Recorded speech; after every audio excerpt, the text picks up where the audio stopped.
space that we designed. Barb Schwann right here played a big role in that, because we wanted this church to be a place where everyone in the community felt that they were welcome, that they could come, that they could connect with other people, that it would be kind of the lifeblood of this little neighborhood. And this salon has been a big part of that. And we started out with Robert Schwann doing visual art in January, and then we had a screenwriter, we had a live jazz combo here, we've had other visual artists, we had stand-up comics. I was here, I said something, I don't remember what, but I said some things, and we had a muralist here last week. It's been incredibly rich and diverse, and Carol V. Davis, our poet emeritus, no, she is like here, she did a fantastic job, and it's really been phenomenal. So I want to turn the mic over very shortly because they have a beautiful, rich presentation for us. I want you to know how we met, and this is kind of what's been happening with Chandelier. We inherit people. We're like a moving little tribe, and then people jump in, and then they keep coming back. But Doug and Lisa were friends of Robert and Barbara's when they had Jelena. Some of you know that restaurant. They first met, and these guys, Doug and Lisa, were doing the finishes for the restaurant. We'll get to hear a little bit about that during their presentation. And because of that, they started to become fans of Masters in the Chapel. Some of you have been to that before. We do a wonderful concert series. We've had it for 20 years. We get the top, the LA Phil, the LA Master Chorale, whoever. It's free. You come for an hour, which is just the right amount because we all want to have culture, but not too much. We just want to come. So that's a fantastic thing. And that's how Doug and Lisa became more aware of this church community, and they came to the first Chandelier and said, we just love what you're doing. And they've been here several other times. We've stayed in touch. And I looked at both of them and their energy and their joy together as a couple and all the different things they've done. I was like, I want you to come, and I want you to be featured artists, even though I barely know this much about what you do, but I just can tell. And I want you to, I knew some, but I want you to talk about creative collaboration over a lifetime. Some of us have it in our marriage relationships, some of it have it with good friends, but it's a really important, powerful instrument of making each other better. So, all that to say, welcome, and now I'm going to turn the one mic that I've asked them to share over to Doug Funkhouser and Lisa Salloux.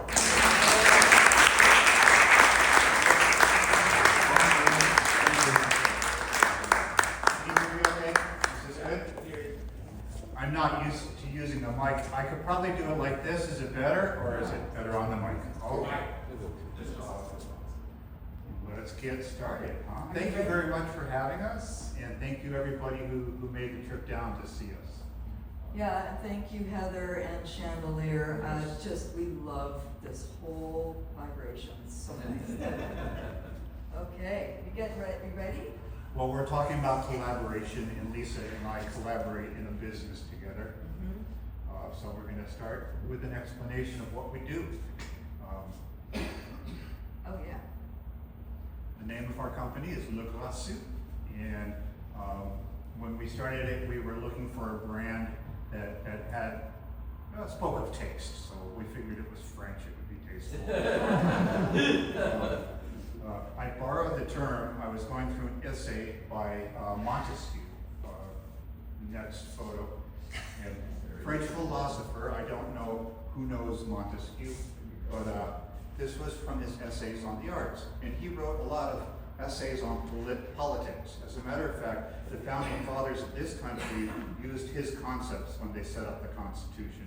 He had respect of the individual. He had individual rights. He had the separation of powers in the government.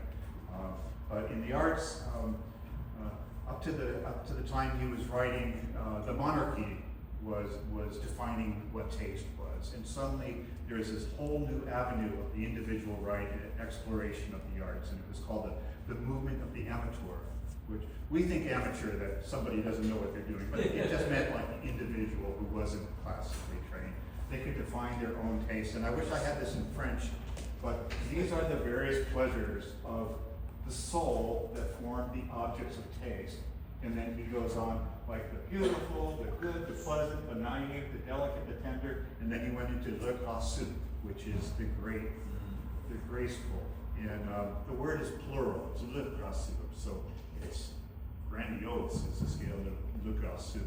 I just thought it would make a magnificent name for a company, and also the concept, I wanted to take fabrics that were really royal fabrics that were woven in silks, and I took them more to a provincial manner, making them with dyes and on hemps and linen, so they had a more provincial feel to them. So that's where the term Legracieux came from. And we do textiles. We have different. Thank you, Robert. It's nice to have all friends here. Next, we'll just go through these. These will go pretty quick. We do decorative finishes. The plaster, Venetian plaster. And then we have shop decor where we sell clothes and folios. Botanical prints. Botanical prints. And we're doing some fine art now, which is wonderful.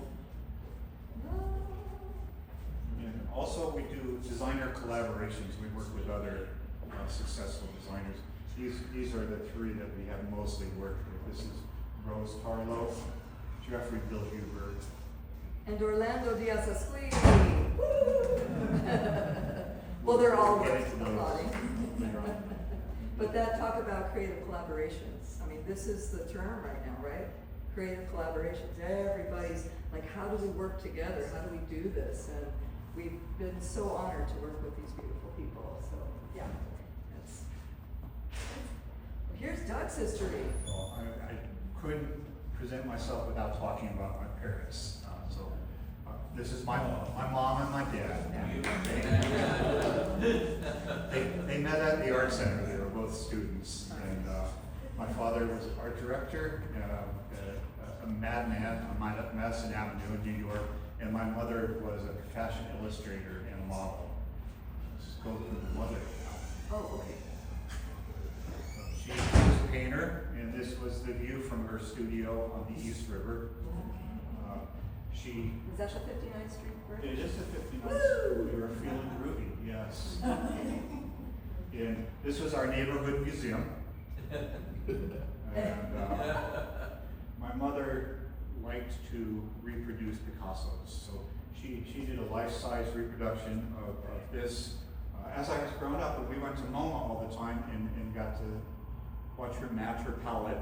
All the guards knew who she was. Next.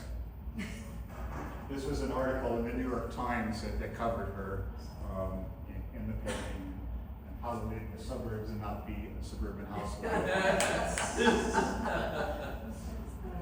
And this was another one that she copied that loomed over us in the kitchen. In the kitchen? It was in the kitchen. Oh, yeah. Oh my gosh. I love Mother. These are some of her fashion illustrations. I love that. And these were some of her modeling jobs. My father got to use this in his, they were like setups, they sold the concept, so this was in our department. And this was my dad, and this was his team. Yeah, Sergeant Pepper's Lonely Hearts Band had just come out, so everybody was sporting a beard. But let's go on. Okay.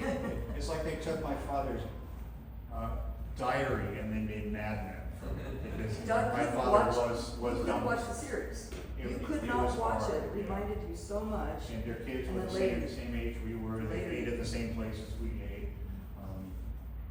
These are some of his ads. He did TWA. He was with a number of different agencies, Footcomb Building, and then he ended up sliding into Ford Truck for the rest of his life. And there's Doug. This is one of the, like I said, he would set up the ads to sell the concepts. So that was, and there's me and my dad. And this is some of his artwork that he did. He did about 40 paintings after he retired.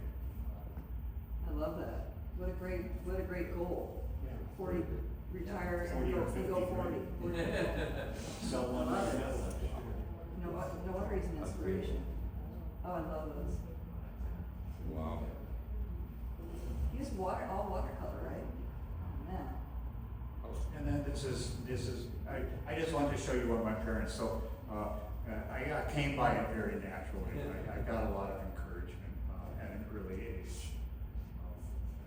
This man, this is Lester Pollicott. He had a private school in Greenwich Village, and he basically taught people how to get in the Scenic Artists Union in New York City. It was a very protectionistic union. They had an exam every year. 350 people applied and 10 people got accepted. So you had to be able to paint. Took a 3-week take-home exam, and then you had to paint in a studio in front of a committee for 2 days. Here we are. So Lester was a pacifist, but he had to be in the Air Force because of World War II, and he had to drop bombs. And he was in the unit that was made famous in Catch-22. And he was a brilliant mathematician. He came up with a concept on how to fly the planes in to protect the guys, how they would change course, and he saved a lot of lives. But he got back to New York City, and he opened up a school called the Studio Form of Stage Design. And he taught us, let's see the next one. Okay. Basically how to paint for the theater. And everything in New York was painted on the ground with a stick. So we had to learn how to paint with a stick. And he would give us a master's painting, and we had 8 hours to stable our canvas down, draw it out, ink it, and mix our colors and paint it. We had 8 hours. And that's how quickly we had to be able to work. So I got good after a while. The next photo is one of the assignments. This was a Corot watercolor. So that was 3 feet tall and probably about 4 feet.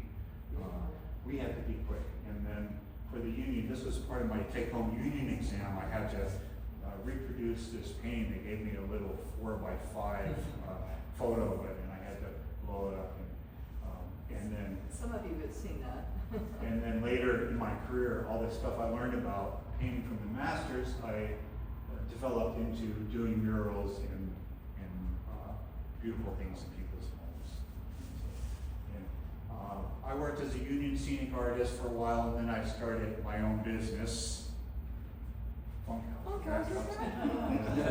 I painted backdrops for the movies and for theater. This is one of the jobs I was doing. I did this for Disney, and this is my crew up here. That's actually a backdrop where we're painting. We painted in perspective. So Disney was building timeshares on their boardwalk down in Florida, and they were trying to evoke the Jersey City, the look of the Jersey boardwalk.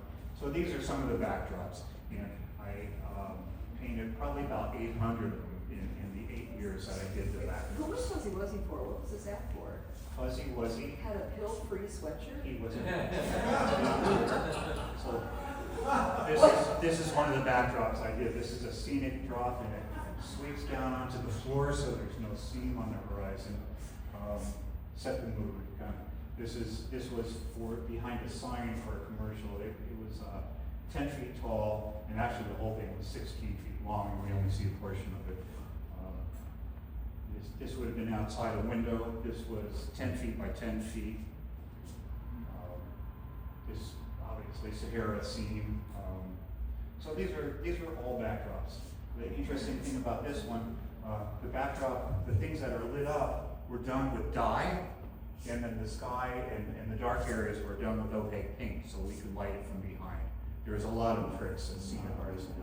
Let's keep on going through these. So I painted about 800 of these. I tell people that I've probably painted everything once in my life. So this would have been outside the window at an airport. This would have been across the street from Cleaver's house. That was 9-10 feet tall. These are photorealistic clouds. Very good at clouds, darling. And then I was doing sets, so you got the clouds and built all the little models. Are they live? They're live, yes. Okay, just checking.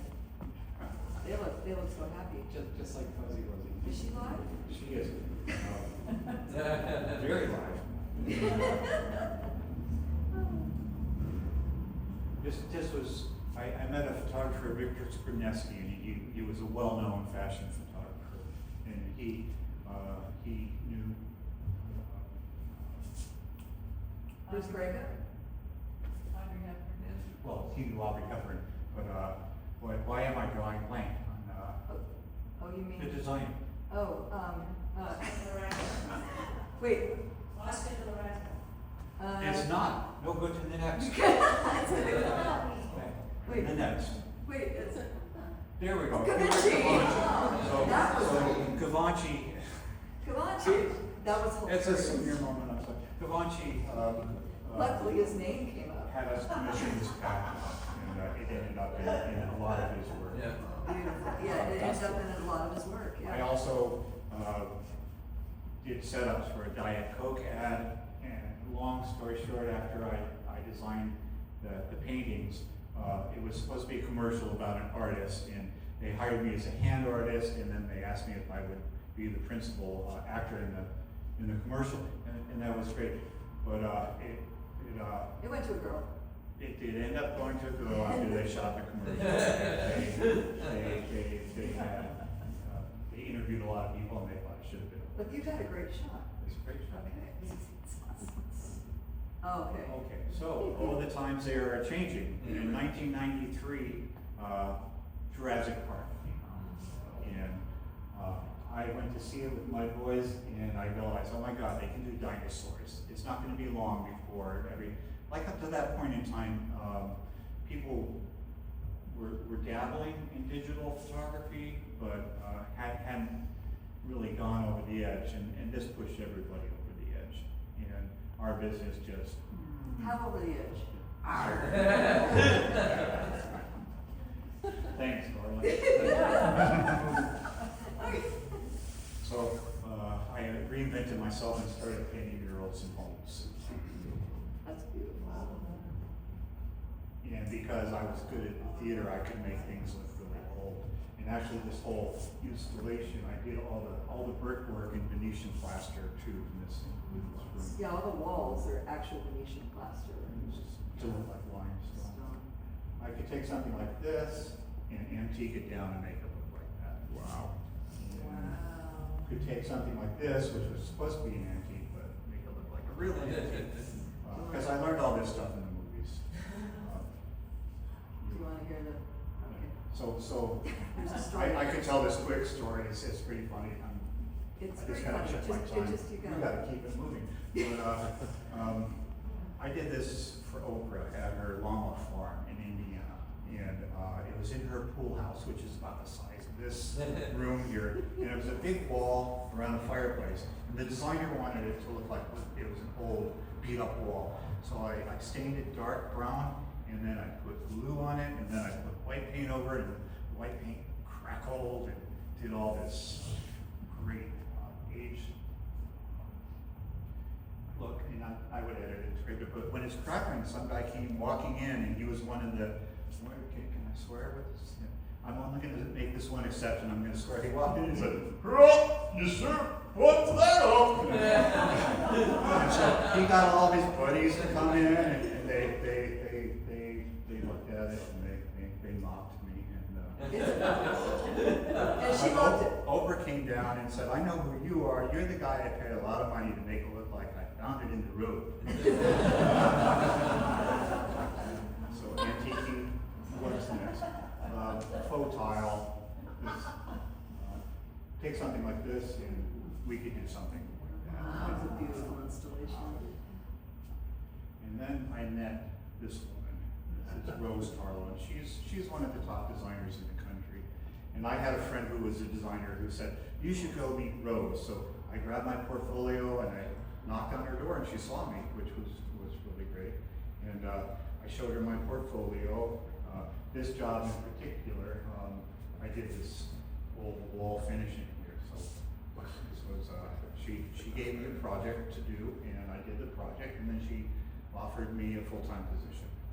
we went on our first work date, and she said, I want you to show you my client's house. So we're driving through Beverly Hills, and we go into this driveway. It's really long, and it's like a 7-acre estate that's hidden by all the other houses around it. And it was my Golden Meyer, his estate, but it was owned by David Geffen. So it's like, this is a work date. This is my client, David Geffen. This is Annie Leibowitz. And Annie Leibowitz drove us around in the little cushion car all day. It was like, wow, this woman's really well known. So these are the fabrics I designed for her. And I took what I do for finishes, wall finishes, and just stenciled them and came up with this antique line for her. These are some of the other designs. So I did these design boards, and she gave them to a friend who was a photographer. She took pictures of them, and she ran a full-page ad in Architectural Digest. This is my new line of fabrics. But I didn't know how to produce the things yet, so They didn't exist. had to scramble. They did not exist. They did not exist. all they Yeah. were were the design boards, and it was like, ooh, gotta do something. So I started to break down the technique, and we started producing it, and it did really well. And I don't know what the next game It is. still does well. In fact, we are still in a partnership with her, because she called back in 2015 and said, let's do it again. So Yes. we are very honored to continue working with her. Absolutely. She's amazing. I see the slide coming up. This is your turn. Okay, so I just want to say that about the same time that I met Rose and I was doing well with the finishes, then I met the rock star of my life. Can you see? There she is.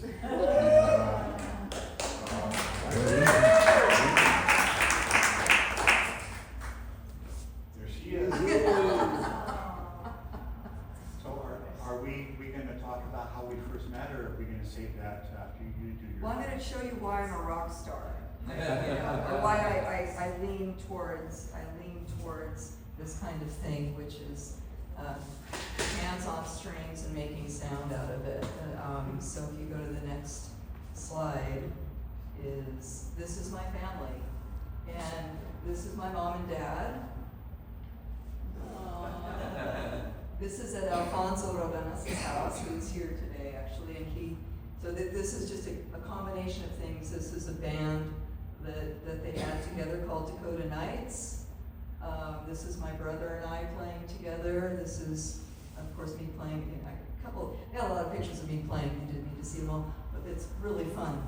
But my dad, when he first came to Los Angeles, he had a songwriting partner, and they recorded 45 at Les Paul and Mary Ford's studio.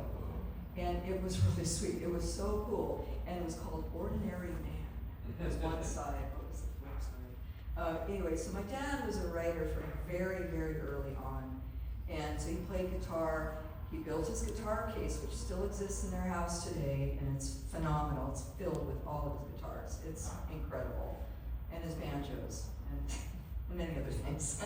So he was an absolute inspiration to me, and so was my mother. I went piano very early on, six years old. So they both were an inspiration.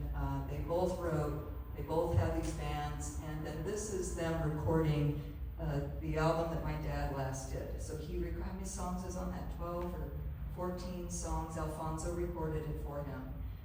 Did everything for him. Thank you, Alfonso. And so he has his legacy recording, which is really sweet. His favorite one is the one he wrote about his mother, Frances. But anyway, I could talk about my dad for a while. Anyway, so that's where it started. So that's why, yeah. And then what happened? Oh, so we were in Orange County, and this is when it was all orange groves. There's nobody there. It was in the 70s. It was awesome. It was awesome. It just everything was that. And Laguna School of Arts was still Laguna School of Arts. That's where I went, Saddleback, Laguna. And so from there, I ended up learning architectural drawing. So color theory and all that beautiful stuff and drawing, but architectural drawing. So that's pretty much what I was doing in order to go to the next thing that I was going to do, which is, become a rock star. No, I never did. No, I'm just kidding. So this is, okay, I found this 45 while I was looking for photographs, guys. It's an actual Rebel from David Bowie. In the RCA, I mean, okay, so this is me in my band Gush, and it is on Apple, iTunes.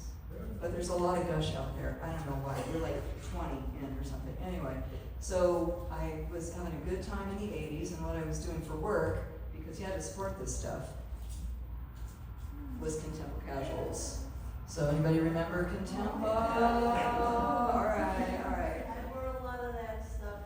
Yeah. I worked there too. I didn't see you.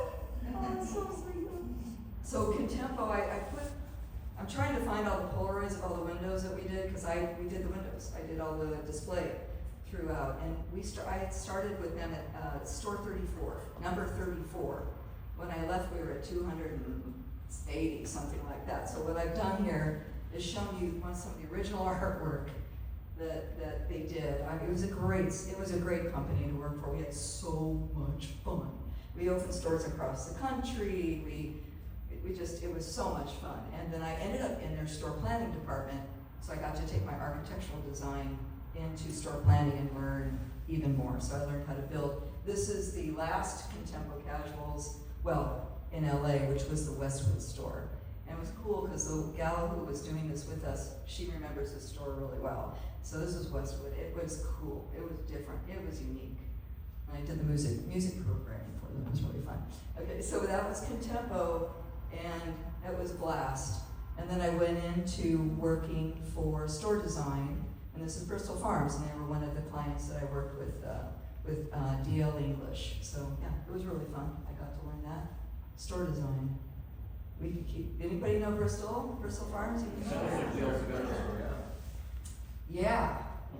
Well, you know what we did is so let me talk about it a little bit. Facades, but murals. So there's all of these are murals. Everything in here is hand-painted murals, which probably would be digitized today. Probably. So I did do it with well, there's another one too, but yeah, the murals. And we had a full mural studio next to our architectural design studio. It was great. You'd go over there and it'd be full wall. It was just interesting that when we met each other, all this stuff was kind of coming together. But I mean, you had live murals. That's what you put up there. It was fun. It was really fun. Next. I then got into stage design and set design. This was the Charles Perez show in New York. I worked with a really lovely team there. It was really special. I think he had that talk show for maybe 2 years. But it was fun. The finishes were just kind of crazy and nuts, and all the architecture is all kind of metal and burned out metal and kind of, just kind of the what was it called? Takeaway, the kind of, not degradation, but the city. The plaster off the brick. This one, yeah, that tells you a lot, huh? You recognize this too? Yeah. Okay. Ready? Yeah. And then this was interesting. So I also did I actually was employed by Warehouse Entertainment in their store planning. And we did this was at La Cienega. It was across from Beverly Center. If anybody remembers this store, it was pretty cool. But why I included it was we put together all of these sculptures, all of these figurines, and this is one where it hadn't been whited out yet. So this is what we were doing in the shop. And then we put it again with a mural, and these were all jumping around. And you can tell it was kind of, well, I'd say some of it was 90s. Excuse me. It's all very 90s. But anyway, that's what we did. It was so much fun. It was really fun. Store design's fun, especially when you get to do stuff like this. As a musician especially, it's really cool. Okay, next. What's next? Oh yeah, and so then we got to do a couple of stage shows, and this is Tina Turner's What's Love Tour. Wow. And this was 1994. I think I got that right. Did I get that right? 92.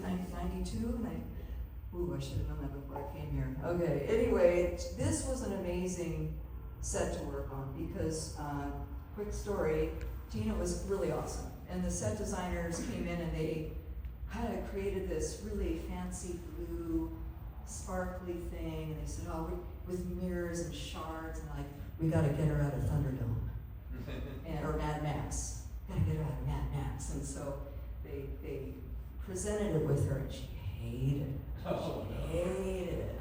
And so they go away, and we came up with this really wild idea. We got a rocket ship or a plane model kit, like burned it in places, made it all bronzy and stuff, and then we put that set together, and we brought it into her, and the manager came in, and she like cocked her gun and said, I better like it. And she did. She loved it. And so next thing you know, we're at the Santa Monica airport getting all these pieces from planes, and that's what we built the set out of.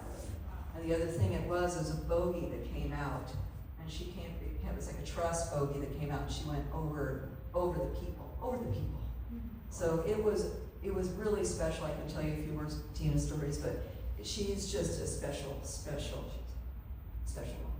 one. And she really loved that set, and that went everywhere. I mean, that was a really successful tour for her. So yeah. So then what did I do? All right.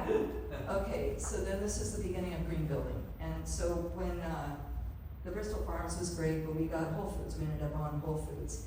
And Whole Foods was really with John Mackey. He was really very, very clearly wanting to do something a little bit different. And green building was what was happening at that time. And so the LEEDs system, I don't know how many of you are involved in any kind of building at all, but that process is really important to us, especially today. And it's still good today. And so to me, Whole Foods was one of the first majors that said, no, it's got to be FSC certified wood. It's got to be, your finishes have to be like this. And so we followed that, and it was a really good education for me. So that's when I got my education. Then what happened? Oh. Let's see. Oh. So back into music, because even while you're doing store planning and building things, you've got to be able to keep your love interest alive, right? Well, not aside from Doug. And we've met by now, so you know. So this is Alfonso. So this is a project that I'm on called Sugar Jane, and it's about the Revolutionary War. And so this is something that had recorded, and it's going to be a film. I know, it just is. It's going to be a film. So I just added this in to say that was still doing music through all this time. And that is a Sugar and the Gourd band, which is still alive and well today. So that's happening. So that's my art that keeps going. And then what happens? We're going to go back to when we met. And this is at Leslie and Jared's wedding. It's so cool. So now what do you want? You want to tell them how we met? Mm-hmm. Oh yeah, so we were at the Banjo and Fiddle contest, or I was at the Banjo Fiddle contest, and I was with a friend. And it was 2004. It was 2004. And we had many mutual friends, but we never really met each other. No. So she said, oh, I'm surprised you haven't met. And You're in the same industry, so what we we saw do? each other, we both. And he was cute. And he was like, what do you do? And Yeah. what do you do? And then, oh, I do Wow. that too. And it was like. And then I followed you around.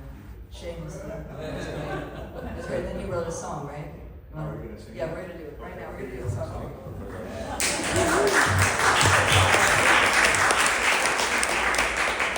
Well, wait a minute. Doug wrote the song. Okay. But we wrote, okay. I'm gonna tell them the part. Shall we? Because.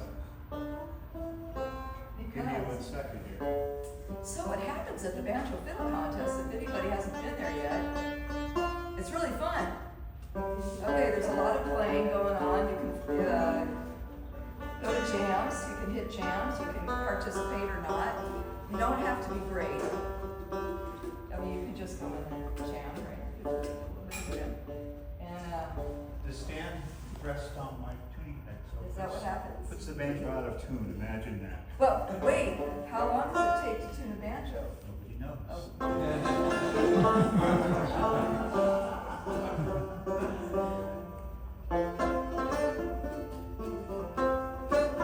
Oh, baby,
like trees falling from the eaves.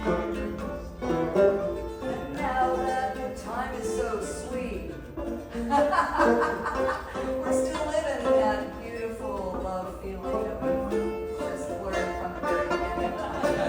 We just wrote that verse. You just wrote that verse in my Fair ear. enough, we're down here. Oh baby, Take off your sunglasses and show me those beautiful eyes.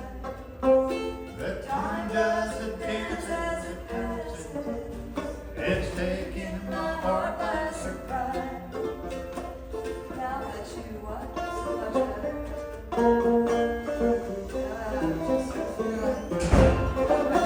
But I know so much better. It's taking my heart by surprise. One more time. Oh baby, take off your sunglasses and show me those beautiful eyes. The time doesn't dance as it passes. It's taking my heart by surprise.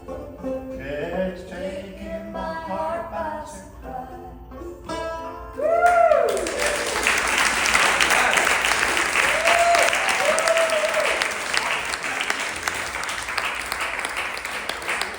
So now we're both gonna talk, right?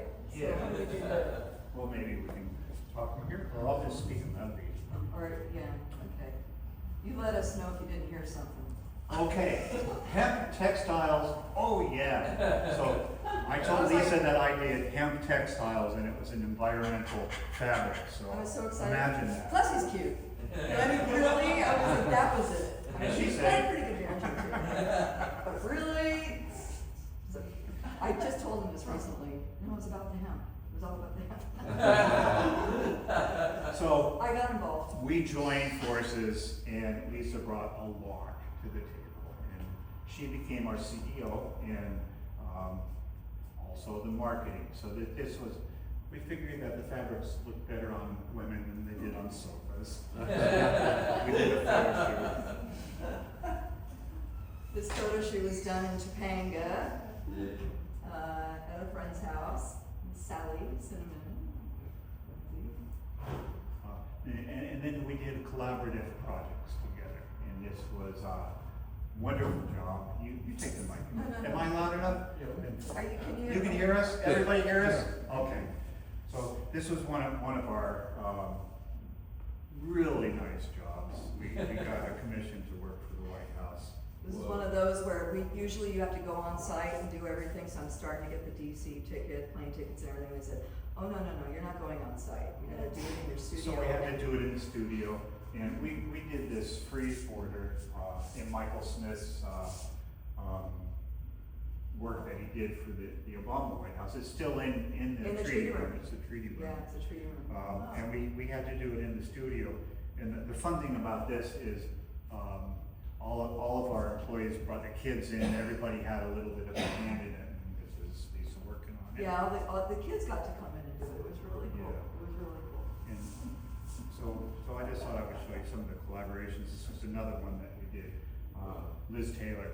I sampled maybe, I don't know, a dozen. More like a dozen, or yeah. Lavenders and green pillows, fabrics for her. Blues, And greens, lavenders. she was gonna pick one and she picked them all. So, they were placed in good company along with her Warhol and her Hockney and her Van Gogh. And she was really, She was so happy with special. that. More of our. So this material. Rogello, this design is what Doug's first major design is. It still sells today. And it was the first one you did in '04, Yes. right? It was first, and when we first met, I don't know if it's in here. When we first met, you had a full page ad in AD. Well, we saw that one. We saw the ad.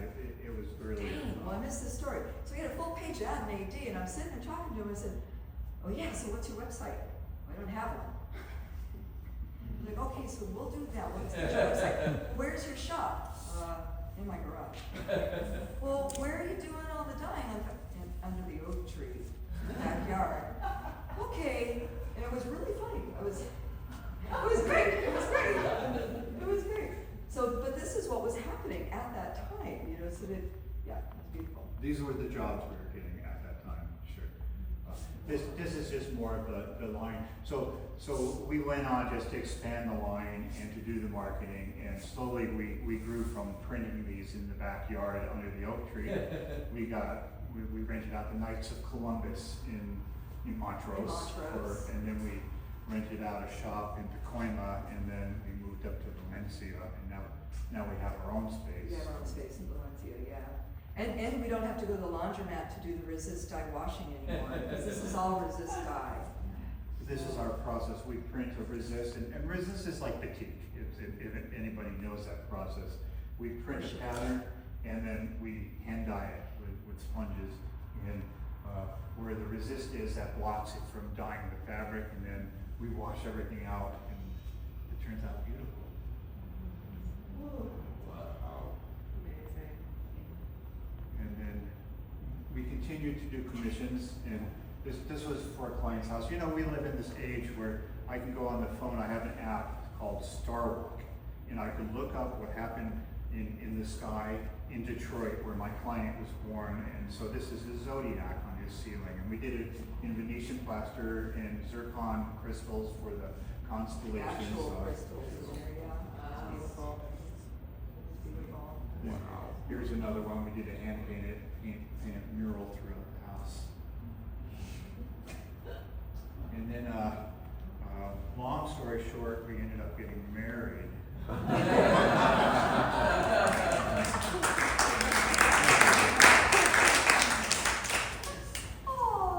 And we had a pop-up wedding at the Banjo and Fiddle You company. gotta get married where you met, right? Yeah. So we did this pop-up wedding. I think, yeah, that was. This is Doug printed. This is Sedona, our pattern Sedona. So you printed that on there. And you're in one of the rose. I'm Carl wearing patterns. Carmen. I'm wearing Carmen. Yeah. It was fun. It was fun. And so yeah, look how serious we are. So serious. Look at that beard. Oh my goodness. So serious. And yeah. So we continued, and then I just thought I would share some of the things that we do as a couple for excitement, right? We take classes together. We took a sculpting class, and this was at the Getty Center, and ended up making these wonderful figurines, and we just had two of Lisa's bronzed. They're on temporary stands, and they're kind of leaning a little bit right now. Well, they're dancing. They are dancing. They're right? totally dancing. I really. But we're going to be selling those through our website. Yeah. I love sculpting. And another Picasso. Speaking of which, so another thing we did was we started taking painting. We have a friend that does this. It's like paint a Picasso. So we all got together and painted Picassos. It's like you were painting Picasso when your mom painted Picassos. It's fun. Yeah. And then these are some other. This is one of my favorite clients. This is Jacqueline Smith, who was one of Charlie's angels. And Lovely. we got hired to do her dining room de chinois murals. For me, it's just like a set design or training for a part in a play. I drew everything in my own hand. I did all the research. So they're all original, based on historic designs. I did all the framing because it was really hard to find bamboo framing that looked authentic. So it's actually bamboo frame. And even this, I did all the antiquing in this room, and this was like a stone fireplace. It was man-made marble, and it was really ugly. And Jacqueline's husband didn't like it. They didn't like it, so I did it so it looked more like it was an old wooden fireplace. There's so much you can do with paint. And this was at the tasting kitchen. And where's Stacy? This is Stacy and I worked on this mural together. This was a chalk mural, and it was the Silk Road. And I did it because I liked that the Silk Road was not only where goods were traded, but also the exchange of cultural idea, and there was cultural acceptance. So I thought it was a good thing to have on the wall. So we started the week before lockdown, so stuck around for a couple of years after that. Well, yeah, too, right? It just ended up, being the last mural on that wall. It's amazing. It's amazing. That was a beautiful project. I had never worked in chalkboard before, so it was, Thanks to Robert and Barbara, and thanks to that's why we Stacy. were in on that, yeah. And then these are some others. This is Jelena. Yeah. And then this is Wabian Rose. And then we're also exploring fine art now. These are some of Lisa's projects. Which we framed, and we have here a couple of things, but. They are available as prints. And this is some of my work. I'm starting to go back to fine art, but more contemporary art than what I have done. And these are just process shots now of the company and what we've been doing. We were going to do a couple more. Yeah, because songs. I don't know how to make this But just I don't go. know how Is to there a run way to this, make right? it just run? Keep running? I don't think so. Okay. Yeah. Well, you get an idea of what we have, so it's our first meeting with Jeffrey Billhuber, which was lovely. Again, collaboration, working with maybe somebody who's not even in your industry, but that means you're actually gonna get something completely different. That's a huge aspect. Bringing, and again, music and art together. I think of art and music and numbers, they're all together. We're always in it around us. And so I like working with people who aren't necessarily in our industry. It's really fun. But in fact, Orlando is an architect, our last collaboration with Orlando Diaz-Esqui. And this is his first ever printed line. And he drew everything with a magic marker. Everything in that line. Oh, there he is. Oh. So everything with the magic marker, and he sent us a tube and he said, don't open it until I get these from Cuba. Don't open it until I get there. And so he comes down from San Francisco and we opened it up, and these are the fabrics from the drawings that he did. It's all up on a wall, and it was just amazing. It's just been amazing to work with him. Very special, really special. And that interview is going to be soon that you guys can. But this is really what it is. We have videos of our process online on our website. Our website, I think, is pretty creative. It's not a typical website for the industry. But there is information there if you need it. And but yeah, the videos are fun. They really show process, and they show the things that are going on in there. But Rigello, once again, another Rigello. So we were going to land out with a couple of more songs for you guys. Is that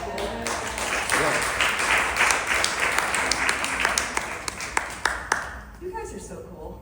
You too.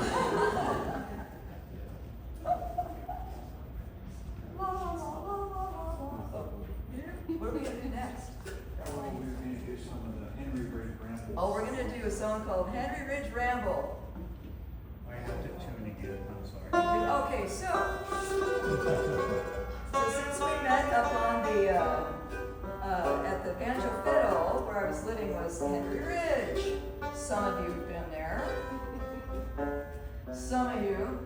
Okay, so we went up there and we used to jam up there, play it quite a bit. We used to have a thing called Ridge Stock. Yeah, we did that. 3 days. Somebody brought their whole armature, their whole statue from Burning Man. Was that like the 2-story woman or something? Water woman.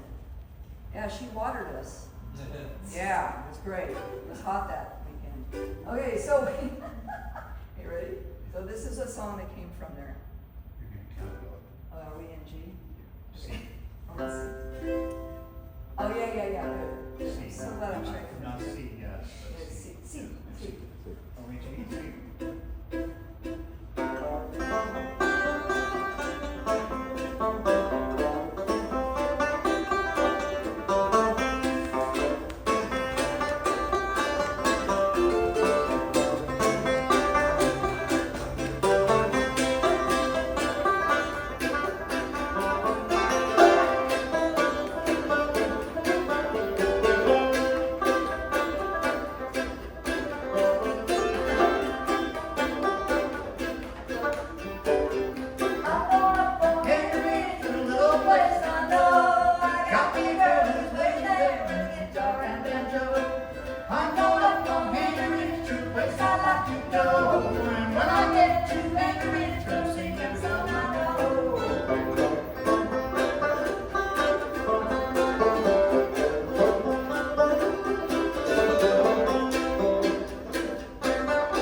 springtime comes for nothing, and the wildflowers are scattered over the plain.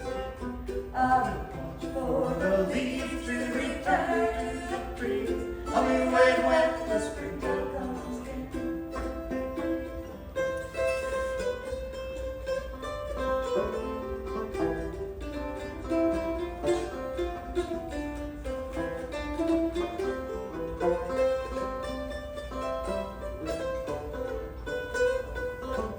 Now the springtime has come, little Annie, and I'm waiting at the end of the lane. Does you promise me, little Annie, you'll be waiting when the springtime comes again? When the springtime comes over the mountain, and the wildflowers are scattered over the plain, I watch for the leaves to return to the trees, and I'm waiting when the springtime comes again. Yes, I'm waiting when the springtime comes again.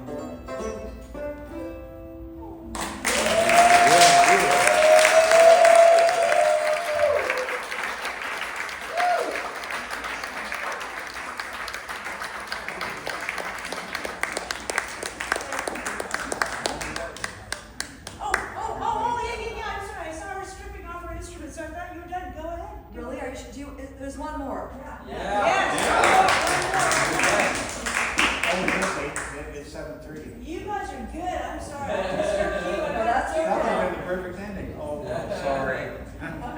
Well, okay, but I'm doing this so you guys, if you feel moved to hoot along with us, please do. And would you believe I have to tune my banjo again? Giovanni, you got a good pick for me for a guitar pick? Guitar pick? Yeah. Anybody got a guitar pick? Oh, come on, I know there's a lot of musicians in this room right now with picks in their pocket.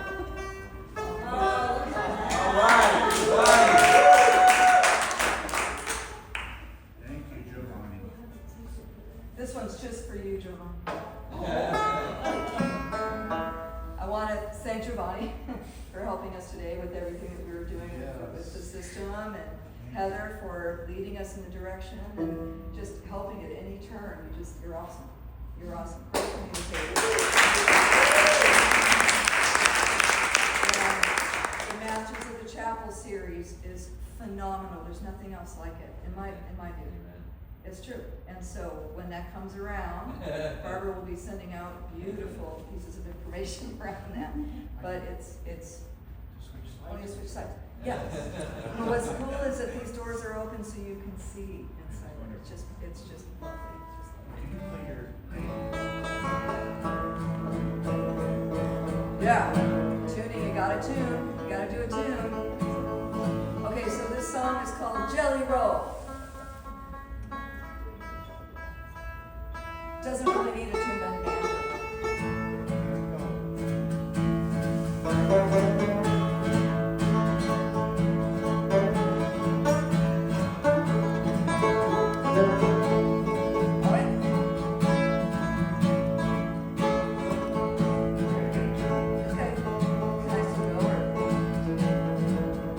There's a part in this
visuals? Oh, yeah. Movie stones. Just in case I forget to laugh. When I have some peace, got it real good. Have me some peace and I got it real good. Have me some peace and I sure do. Be real good, yeah, be real good and I sure do. Be real good, yeah, be real good and I sure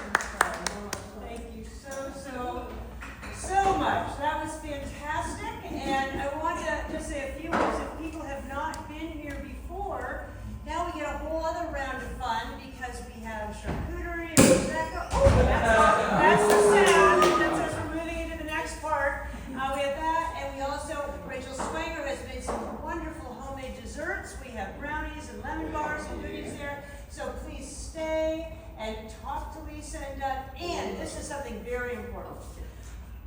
They didn't want to sell anything. They're like, no, that's not why we're doing it. I said, I know, but people are going to be moved by you and they're going to want to take away a little piece of some beauty. So I said, bring something small in case people want to do that. And so they brought these beautiful folios there, which are wrapped in some of the fabric, and some of you may be journal writers or what have you.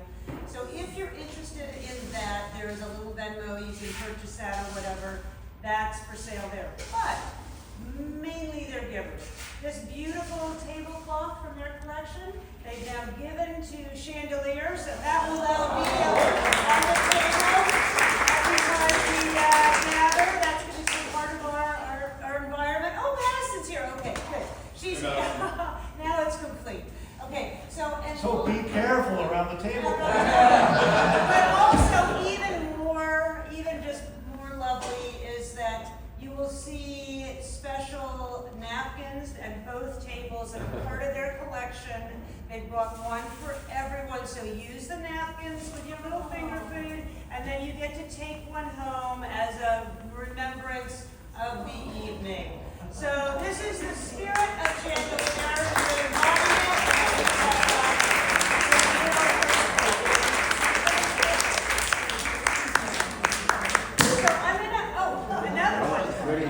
The one last thing I do want to tell you all, and if you guys wouldn't mind, can you put this back to number 1 slide because it has all the information on there? Yeah.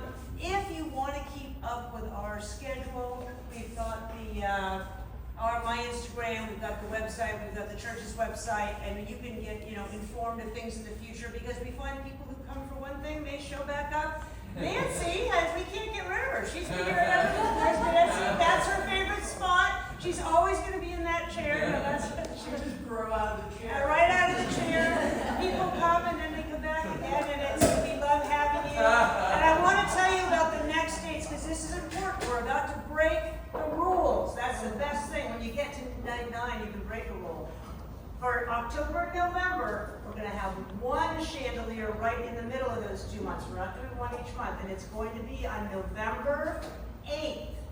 So, write that down or go here. You can follow me at Faith and Pics. You can follow at First Lutheran Venice. You'll find dates. I make a lot of announcements. Here's all of Doug and Lisa's information. You can get those IG things. I want to tell you we're going to have a really beautiful young singer-songwriter. Lon and I first saw him at a house concert a couple of years ago in Venice, and his name is Connor Cherlin. He just had his like 6th album release over in Highland Park. I was there, and he is really speaking to my heart. I might have just a little crush. I'm not saying. Anyhow, you come and he is adorable and wonderful. His wife knows it's okay. So, and they're lovely, and they're going to be here, and that's going to be a great night of music. So I really want you to be there for that. And then we're going to wrap up the year on December 20th.